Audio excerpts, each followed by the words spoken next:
আসসালামু আলাইকুম। এইচএসসি 27 আজকের ভিডিও কাদের জন্য? তোমরা যারা বায়োলজি নিয়ে লো কনফিডেন্সে ভুগছো তাদের জন্য আজকের ভিডিও। এবং আজকের ভিডিওতে একদম একাডেমিক থেকে শুরু করে এডমিশন লেভেল পর্যন্ত তোমার বায়োলজি তুমি কিভাবে কমপ্লিট করতে পারবে সেটা নিয়ে কিছু ট্রিক্স শেয়ার করব। এবং তুমি যদি এভাবে পড়াশোনা করতে পারো, আমি তো বললাম এইচএসসি এর বায়োলজি তো কভার হবেই, এর পাশাপাশি এডমিশন লেভেল পর্যন্ত তোমার প্রস্তুতি ইনশাআল্লাহ তুমি নিশ্চিত করতে পারবে। তাহলে একদম শেষ পর্যন্ত ভিডিওটা দেখো। তাহলে প্রথম প্রশ্ন হচ্ছে, তোমাদের অনেকেরই মধ্যে এখনো কনফিউশন যে ভাইয়া বায়োলজির জন্য কোন বইটা পড়বো, যেটা থেকে আমার বোর্ড প্রশ্নও আসবে, যেটা থেকে আমার মেডিকেল এডমিশন টেস্টেও কমন থাকবে। যদি বলি উদ্ভিদ বিজ্ঞান বা বোটানির কথা, সেখানে পড়তে হবে আবুল হাসান স্যারের বই, এবং জুওলজি বা প্রাণী বিজ্ঞানের ক্ষেত্রে পড়তে হবে গাজী আজমল স্যারের বই। এই দুইটা হচ্ছে তোমার মেইন বুক। এই মেইন বইয়ের পাশাপাশি অনেকে জিজ্ঞাসা করে ভাইয়া এক্সট্রা ইনফোর জন্য কোন বইটা পড়বো। এক্সট্রা ইনফোর জন্য তোমরা বোটানির আজিবুর স্যারের বইটা ফলো করতে পারো, জিওলজির আলিম স্যারের বই ফলো করতে পারো। অনেকে জিজ্ঞাসা করে ভাইয়া অনুশীলনী প্রশ্নের জন্য কোন বইগুলা ইম্পর্টেন্ট। অনুশীলনী প্রশ্নের জন্য দেখা যায় যে বোটানিতে আজিবুর স্যার এবং আলিম স্যারের বইতে অসংখ্য অনুশীলনী প্রশ্ন দেয়া আছে তোমাদের প্র্যাকটিস করার জন্য। আর জিওলজিতে আলিম স্যার এবং মাজেদা ম্যাডামের বইতে অসংখ্য অনুশীলনী প্রশ্ন প্র্যাকটিস করার জন্য দেয়া আছে। তো এই বইগুলো হচ্ছে অনুশীলনী প্রশ্নের জন্য বেস্ট। আশা করি ভালো একটা আইডিয়া পেয়ে গেছো। এখন তোমার প্রশ্ন হবে ভাইয়া তাহলে বই সম্পর্কে জানলাম, এখন প্রিপারেশন কিভাবে শুরু করব। প্রথমে আসি সিকিউ এর ক্ষেত্রে। তুমি সিকিউ বলো এমসিকিউ বলো, যে কোনো কিছুর ক্ষেত্রে তোমার প্রথমেই মেইন বইটা line by line concept wise খুব ভালো করে বুঝে পড়া শেষ করতে হবে। এজন্য দেখবা যে আরটিডিএস এর তোমাদের জন্য যে প্রি মেডিকেল কোর্স দুরন্ত প্রেয়ার 7.0, সেখানে কিন্তু আমরা ফিজিক্স কেমিস্ট্রি বায়োলজি একদম লাইন বাই লাইন ধরে ধরে হচ্ছে পড়াই, যেন তোমাদের কনসেপ্টে কোনো ধরনের কোনো ঘাটতি না থাকে। কনফিডেন্ট যেন তোমরা থাকতে পারো বোর্ড এক্সামেও, সাথে এডমিশন টেস্টের জন্য যেন এখন থেকে প্রিপারেশন শুরু করতে পারো। এখন এই যে দুরন্ত প্রেয়ার 7.0 প্রি মেডিকেল কোর্স, অনেকের জিজ্ঞাসা থাকে ভাইয়া এই কোর্সে যদি এনরোল করে ফেলি তাহলে আমার পরবর্তী অন্য কোনো কোর্স কিনতে হবে। এইচএসসি 27 ব্যাচ যারা আছো তারা শুনে রাখো, তোমাদের মেডিকেল এডমিশন টেস্ট পর্যন্ত যত কোর্স আসবে তোমাদের এডমিশনের জন্য এইচএসসি 27 এর জন্য সবকিছুই তোমরা ফ্রি এনরোলমেন্ট পেয়ে যাবে যদি প্রি মেডিকেল কোর্স এই 7.0 তে তোমরা এনরোল করে ফেলো। ওকে, তো এরপরে তোমাদের প্রশ্ন হবে কি, তাহলে আবুল হাসান স্যারের বই এবং গাজী আজমল স্যারের বই মেইন বইটা আমরা কেন লাইন বাই লাইন ধরে ধরে পড়াই? কারণ তুমি যদি একটা ক্লাস করো মেইন বই ভিত্তিক ক্লাস, তাহলে এটা একদম শিওর থাকো যে তোমার মেইন বই নিয়ে কোনো ধরনের ভয় কাজ করবে না। অনেকের মধ্যে তোমাদের ভয় কাজ করে, তোমরা অনেক চ্যাপ্টার বাদ দিয়ে যাও এবং পরবর্তীতে পরীক্ষার আগে দেখবো ওয়ান শর্ট সিকিউ ক্লাস খোঁজো, তারপর টপ ইম্পর্টেন্ট এমসিকিউ খোঁজো, এরকম শর্টকাট করে তুমি বেশি দূর এগোতে পারবা না, বুঝছো? যদি এরকম শর্টকাট খোঁজার চিন্তা তোমার আগে থেকেই থাকে তাহলে আসলে বড় চিন্তাগুলো তোমার বা বড় স্বপ্নগুলো এখন থেকেই মাটি চাপা দিতে হবে। যদি তোমার ভালো একটা চিন্তা থাকে যে বোর্ডে আমি গোল্ডেন এ প্লাস পাইতে চাই, এইচএসসি তে ভালো একটা রেজাল্ট করতে চাই, এ প্লাস এনশিওর করতে চাই, আমি এডমিশন টেস্টে ভালো করতে চাই, চান্স পেতে চাই সরকারি মেডিকেলে, সরকারি বিশ্ববিদ্যালয়ে, তাহলে তোমার এই ধরনের চিন্তা ভাবনা থেকে দূরে চলে আসতে হবে। ওকে, তাহলে মেন বই ভিত্তিক ক্লাসটা তুমি যদি ভালো করে করো, তুমি এটা এনশিওর থাকো মেন বই নিয়ে তোমার কোনো ভীতি থাকবে না, পড়ার সময় খুবই পরিচিত মনে হবে, ক্লাসেই বেশিরভাগ পড়া তোমার হয়ে যাবে। এই জন্য আমি এনশিওর, আমি তোমাদের মানে ইনসিস্ট করব অবশ্যই মেন বই ভিত্তিক তুমি ক্লাস করো। ওকে, এই জন্য তোমার বেস্ট অপশন আরটিডিএস এর প্রি মেডিকেল কোর্স দুরন্ত প্রেয়ার 7.0। যাই হোক, এখন তুমি মেইন বইটা লাইন বাই লাইন তুমি প্রথমবারের মতো পড়বা। যখন কোন একটা চ্যাপ্টার নতুনে পড়বা অবশ্যই লাইন বাই লাইন পড়বা, পরবর্তীতে তুমি জাস্ট দাগানো লাইনগুলো বা ইম্পর্টেন্ট লাইনগুলো পড়তে পারো। এখন তোমার প্রশ্ন আসতে পারে যে দাগানো লাইন বা ইম্পর্টেন্ট লাইন আমি কোথায় পাবো? এই যে দুরন্ত প্রেয়ার 7.0 তে তুমি যখন অ্যাড হয়ে যাবা সেখানে দেখবা দাগানো বইয়ের পিডিএফ আমরা দিয়ে দিছি, সেখান থেকে ইম্পর্টেন্ট লাইনগুলো তুমি দাগায় নিতে পারবা। তো পরীক্ষায় রিভিশন দেওয়ার সময় এই লাইনগুলাই তুমি জাস্ট পড়ে যাবা, তাহলে দেখবা এমসিকিউতে তুমি আর আটকাবা না, আটকানোর কোনো চান্সই নাই আর। ওকে, তাহলে এভাবে তুমি মেইন বইটা শেষ করবা।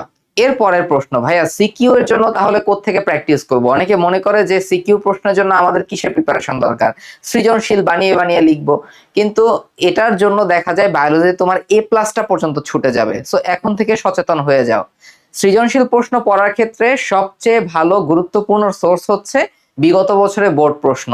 তুমি যদি কিছু সলভ করতে নাও পারো, তুমি বিগত বছরের বোর্ড প্রশ্নগুলো চ্যাপ্টার ওয়াইজ অন্ততপক্ষে দেখে যাও, বিগত 10 বছরের প্রশ্ন সলভ করো, তাহলে তো সব ফুল সিলেবাস পুরোটাই হচ্ছে কমপ্লিট হয়, তাই না? তো এভাবে তুমি যদি সলভ করতে পারো যে টপিক থেকে প্রশ্ন আসছে সেই টপিকগুলোর বাইরে ন্যাচারালি প্রশ্ন আসার সম্ভাবনা খুবই কম থাকে, কারণ অনেক প্রশ্নের মধ্যে চলে আসছে। সো ওই টপিকগুলো তোমার পরীক্ষার আগে ভালো করে দেখে যেতে হবে সিকিউ এর জন্য। এবার আসি হচ্ছে এমসিকিউ এর জন্য তুমি কি করবা। এমসিকিউ এর জন্য তুমি মেন বই যখন ভালো করে পড়া শেষ করবা, তারপরে তোমার প্রথম টার্গেট হবে অনুশীলনী প্রশ্নগুলো হচ্ছে সলভ করা। অনুশীলনী বইয়ের নামগুলো বললাম না, সেই নামগুলো হচ্ছে সেই বইগুলো আমাদের সলভ করতে হবে। এখন তোমার মনে ভয় আসতে পারে যে ভাইয়া এত বই আমি কিভাবে শেষ করব। তো তোমাদের জন্য আমি একটা জিনিস দেখাই। আমার হাতে দেখতে পাচ্ছ যে আরটিডিএস এর একটা প্র্যাকটিস বুক, বায়োলজি ফার্স্ট পেপার। এই বইটার মধ্যে আমাদের নিজেদের হাতে বানানো তো এমসিকিউ গুলো আছেই, যত অনুশীলনী প্রশ্ন আছে মেডিকেল এডমিশনের জন্য গুরুত্বপূর্ণ, যত বই দরকার সবগুলো বইয়ের সবচেয়ে গুরুত্বপূর্ণ যে প্রশ্নগুলো আছে সেগুলো এই একটা বইয়ের মধ্যে ইনক্লুড করা আছে। এটা বোটানির ক্ষেত্রে। জুওলজির প্র্যাকটিস বইয়ে জুওলজি প্রশ্নগুলো হচ্ছে ইনক্লুড করা আছে। তো এই যে বইটা দেখাইলাম, এই বইটা হচ্ছে আমাদের আরটিডিএস এর ফুল সেট ম্যাটেরিয়াল আছে, সেখানে টোটাল 16টা বই। এই 16টা বই এইচএসএ 27 তোমরাও ডিসকাউন্টেড প্রাইসে কালেক্ট করতে পারবা যদি তোমরা আমাদের প্রি মেডিকেল জয়েন থাকো। তো আমি তোমাদের একটা সোর্স দেখাই দিলাম যেখানে সবকিছু একসাথে গোছানো আছে। আর তুমি যদি মনে করো এটা দরকার নাই, তুমি অন্য বই থেকে নিজে সলভ করতে পারবা, কোনো সমস্যা নাই। তুমি অনুশীলনী প্রশ্নগুলো তুমি ফার্স্টে সলভ করো, যে যে বইগুলোর নাম বলছি সেই বইগুলো থেকে। ওকে, এরপরে তুমি বিগত বছরের বোর্ড প্রশ্নগুলো অবশ্যই বোর্ড এমসিকিউ গুলো হচ্ছে সলভ করবা। এরপরে তুমি যদি আরো অ্যাডভান্স প্রিপারেশন চাও, সেটার জন্য হচ্ছে মেডিকেল প্রশ্ন ব্যাংক। আরটিডিএস এর মেডিকেল প্রশ্ন ব্যাংকে প্রত্যেকটা চ্যাপ্টার ওয়াইজ 2008 সাল থেকে শুরু করে এখন পর্যন্ত যেগুলো বর্তমান সিলেবাসের সাথে সঙ্গতিপূর্ণ সেই প্রশ্নগুলো যুক্ত করা আছে। তো এটা তুমি যদি কমপ্লিট করতে পারো, যে কোনো একটা চ্যাপ্টার পড়ার পরে বিগত বছরে মেডিকেল প্রশ্ন তুমি দেখে নিলা, তোমার প্রিপারেশন একদম একাডেমিক থেকে এডমিশন পর্যন্ত কমপ্লিট। ওকে, এবং বায়োলজির ক্ষেত্রে এখন থেকেই চিত্র প্র্যাকটিস করো। যত বেশি তুমি চিত্র দিতে পারবা, তোমার চিত্র যে খুব সুন্দর হতে হবে ব্যাপারটা এরকম না, কিন্তু লেভেলিংটা যেন কারেক্ট হয়। তুমি যেন গর্ভাশয়কে পুংকেশন না বলে ফেলো, এরকমটা হইলেই হচ্ছে হয়। লেভেলিংটা তোমার একদম ঠিক মতো হতে হবে। ওকে, তো সিকিউতে 3 মার্ক এবং 4 মার্কের প্রশ্নে তুমি যদি চিত্র যুক্ত করতে পারো, তাহলে তুমি এনশিওর থাকো অনেক ভালো নাম্বার তোমার আসবে। তো অল্প সময়ের একটা ভিডিও বানাইলাম। অল্প সময়ের ভিডিওতে আশা করি বুঝতে পারছো যে এখন থেকে বায়োলজি তোমার কিভাবে ধাপে ধাপে পড়া উচিত।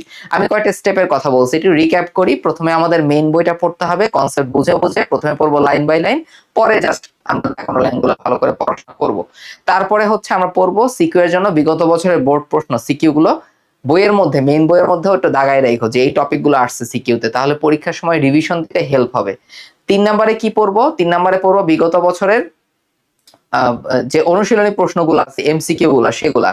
4 নম্বরে পড়বা বিগত বছরের বোর্ড এমসিকিউ গুলা পড়বা। এবং 5 নাম্বার সবচেয়ে মানে যারা ভালো করতে চাও, যারা স্বপ্নবাজ আছো, তারা পড়বা হচ্ছে বিগত বছরের মেডিকেল প্রশ্ন। বিগত বছরের মেডিকেল প্রশ্নগুলো একটা চ্যাপ্টারের পর দেখতে মাত্র 5 থেকে 10 মিনিট সময় লাগে, খুব বেশি তো আর প্রশ্ন নাই। ওকে, এই সময়টা ইনভেস্ট করলে তুমি অনেকখানি আগায় যাবা এবং বেশি বেশি চিত্র প্র্যাকটিস করতে থাকো। সামনে আরো গাইডলাইন ভিডিও তোমাদের জন্য আসবে, তোমরা কি সম্পর্কে জানতে চাও সেটা একটু কমেন্ট সেকশনে জানাও।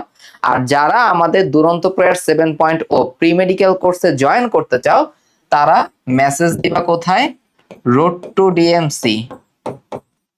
টু ডিএমসি আরটিডি পেজে অথবা আরটিডিএস পেজে, অথবা হোয়াটসঅ্যাপ করতে পারো 01724925752, এই নাম্বারে তুমি হোয়াটসঅ্যাপও করতে পারো। ওকে, তাহলে ভালো থাকো, ভালো করে পড়াশোনা করতে থাকো, ইনশাল্লাহ অনেক ভালো একটা প্রস্তুতি হবে তোমাদের। আল্লাহ হাফেজ, আসসালামু আলাইকুম।